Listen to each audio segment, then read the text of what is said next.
Hoje, né? Meus amados irmãos, eu quero aqui transmitir uma palavra da parte de Deus nessa noite para o nosso crescimento espiritual. Louvado seja o nome de Jesus. Deus, Ele tem sido misericordioso para com todos nós. Ele tem sido bondoso para a sua igreja, querendo apenas que nós sejamos obedientes à sua palavra. Louvado seja o nome do Senhor. Pois a Bíblia diz que o temor ao Senhor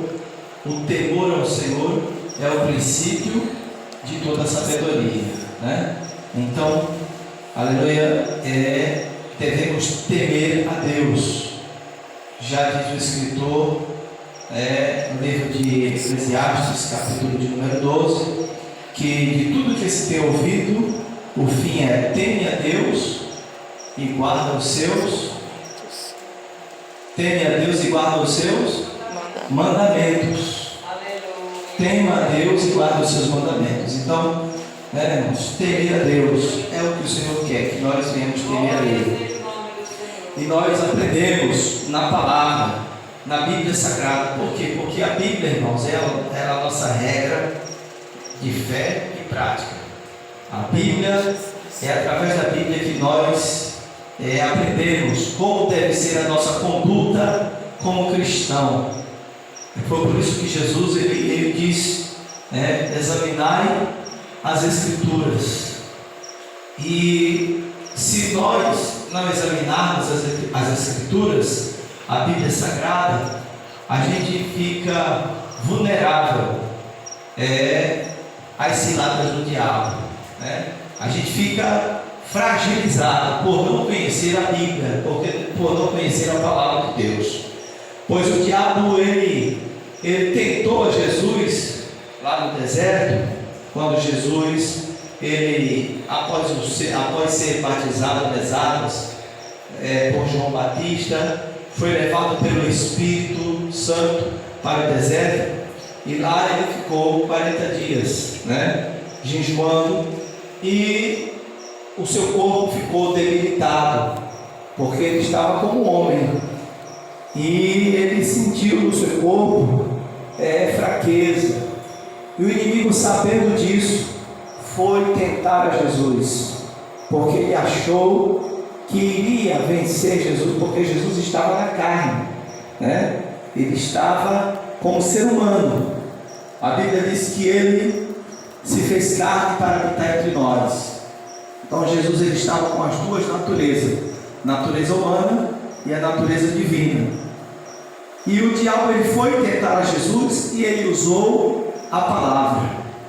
Todos nós já sabemos disso. Jesus ele venceu o diabo também com a palavra, quando ele disse está escrito, e aí ele citava os versículos da Bíblia, das Escrituras Sagradas, Então é importante nós conhecer a palavra. Jesus ele disse: examinai as Escrituras, porque vós cuidaste de herdar a vida eterna, e são elas que testificam de mim.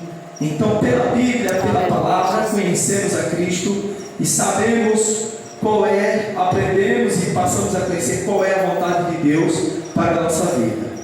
E aqui está, meus amados, a palavra de Deus nessa noite para nós nos traz um ensinamento sobre a graça e sobre o poder do pecado. Graça significa favor imerecido. Graça significa favor imerecido, algo que nós não merecemos, mas Deus nos concede, nos presenteou com a sua graça. Louvado seja o nome do Senhor. Então Paulo, o apóstolo, ele nesse capítulo de número 6, ele começa dizendo: que diremos, pois? Permanecemos no pecado para que a graça seja mais abundante? De modo nenhum. Nós que estamos mortos para o pecado, como viveremos ainda nele? Louvado seja Deus. Se nós estamos mortos para o pecado, como viveremos ainda nele? Uma interrogação o apóstolo Paulo faz neste versículo citado aqui. né? Então, veja só, meus amados irmãos, algumas semanas atrás, um pouco mais de um mês e meio atrás, nós começamos aqui um estudo na igreja falando sobre as características do verdadeiro cristão. O verdadeiro cristão, ele é conhecido pelas suas características, e nós falamos sobre algumas características que identificam o verdadeiro cristão. E nesse estudo eu falei alguns tópicos, e entre os tópicos eu disse o seguinte: que nos dias que nós estamos vivendo, século 21, ano de 2020, em alguns lugares se torna até difícil de identificar um crente salvo, transformado pelo poder de Deus, na pessoa bendita de Jesus, né? Por que é difícil? Porque, irmãos, a modernidade, as coisas que o mundo oferece, tem ludibriado muitos crentes, muitos que começaram a sua vida cristã como um crente dedicado a Deus, na oração, na leitura da palavra, dedicando a sua vida na santidade, na obediência.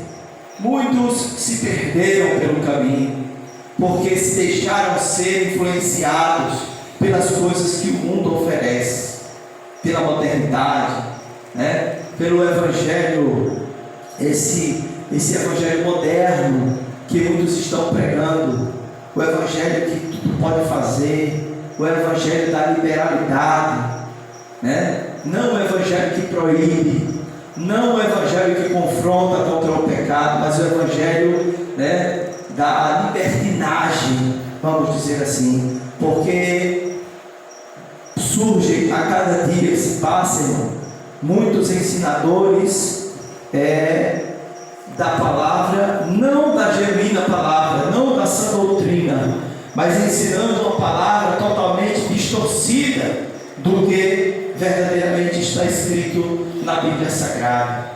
Louvado seja o nome do Senhor.